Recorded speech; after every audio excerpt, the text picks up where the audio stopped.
If there's one thing I learned as a public figure, is to be in control of what I share and what I don't. And for me, that was, it was not negotiable. There are certain aspects of my life or slices of my life that I decided are not for the public. And part of that is, my family, my, relationship, my child. So yeah, abali judgment nga nalimba sanga, nayogera kiri, lwaki tozaala, genda ozaala. Munanga batwabuza ekibuuzo, but I wish they knew how bad and insensitive that question is. Let me tell you, I wish people knew how insensitive it is ogamba mukazi lwaki tozaala. Because you don't know what they're going through. You don't know what they're struggling with. Our doctor. Yeah. Okitegeera nze waliwo bwe nakeera ku makya ne ndaba article ng'egamba nti Juliana is pregnant, and yet I had just failed at an attempt to get pregnant. Like the irony of what I was going through and what the article was saying, it started to feel like, people are mocking you. Because you know your struggles, choyagala ochimanyi, and then they keep reminding you of what you still haven't got. So it's a bit insensitive. When you're a public figure, whatever that you expect.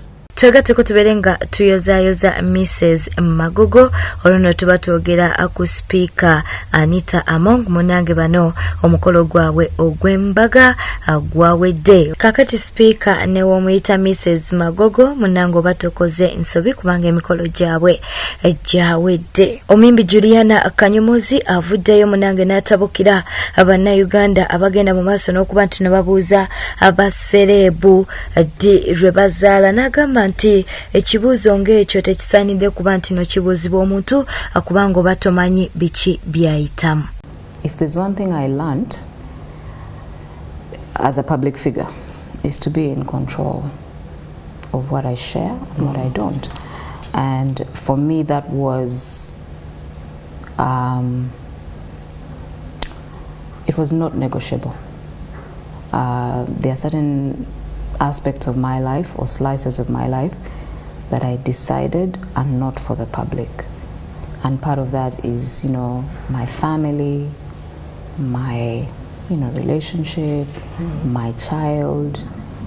So yeah, abali judgment nga nalimba sanga, nayogera kiri, lwaki tozaala, genda ozaala. Munanga batwabuza ekibuuzo, but I wish they knew how bad and insensitive that question is. Let me tell you, I wish people knew how insensitive it is ogamba mukazi lwaki tozaala. Because you don't know what they're going through. You don't know what they're struggling with. Our doctor. Yeah. Okitegeera nze waliwo bwe nakeera ku makya ne ndaba article ng'egamba nti Juliana is pregnant, and yet I had just failed at an attempt to get pregnant. Like the irony of what I was going through and what the article was saying, it started to feel like, people are mocking you. Because you know your struggles, choyagala ochimanyi, and then they keep reminding you of what you still haven't got. So it's a bit insensitive. When you're a public figure, whatever that you expect, and over time you learn to deal with them or tolerate them or not deal with them at all. Yeah. The harshness on the media, maybe could be accredited to rethink about you keeping your family private, because at least we knew about Karen. You were moving with Karen everywhere. He was our child, Fena. So I'll keep touch to myself, at least for some time. Juliana, there is this song come. Nga oba nina booking okuperforminga somewhere. Nga chenkola ntuuka ku venue and just switch and just nga robot. Customer okukola, I go back mu original settings nga nzira yewaka. Ekyanyamba by the way mu time eyo, many times abantu when they're going through stuff like that, that is the time when you start to veer off into things like drugs, alcohol, because of one on your distraction. I'm so thankful to God I never got there.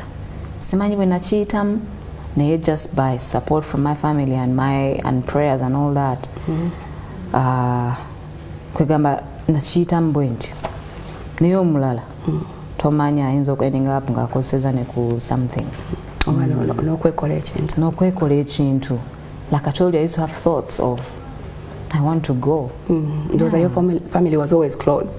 Very. Your mom had to come and live with you. Yeah, my sister. Bannayuganda bo basana kuba nti no baweebwa engule ey'okuvumbula. Munnange tubadde tuli awo ku mutimbagano ate ekifaananyi ne kireetebwanga oli mu kukirabaawo munnange nga Diamond Platinum ali ne mwami Lutaya.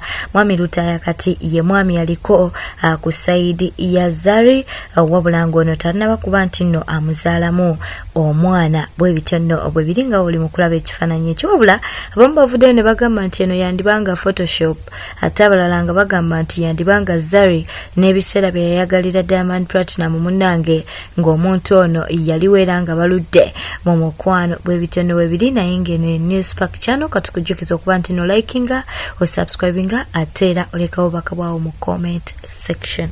Ye Gravity omutujju apondose ono nno Yetonze oluvannyuma lw'okuvaayo n'agamba nti abakyala bandibadde bakubibwa ye yabadde awagira eky'abakyala okuba nti nno bakubibwa bwe bamubuuzizzaako ku nsonga za Wizo ne mukyala we Sandra. Bw'atyo bwe yavuddeyo n'ategeeza kaakati abantu ab'enjawulo ne bavaayo ne babeera nga bamusabula kye kimuviiriddeko okuba nti nno yeetonda. Katumukuwe. Yes, trendinga naye mu trending embi. Trending omuntu yonna gy'atayinza kwegomba oba okubeera proud okutrendinga mu ngeri eyo. So ndi wano nga nze mu kutangaaza ku bawagizi bange n'Abannayuganda ku ka video aka trendinga oba ke baatemye mu video eyabadde empanvu gye nabadde nsaaga kyegira kubanza njagala nnyo saaga kannasaagidde ndowooza ku kintu ekibi ennyo.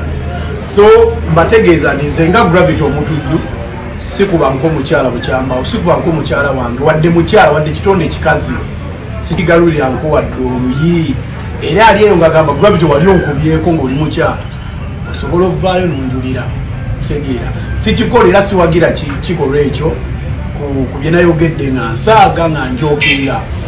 So ntuusa okwetonda kwange eri abo nakye abaakoseddwa.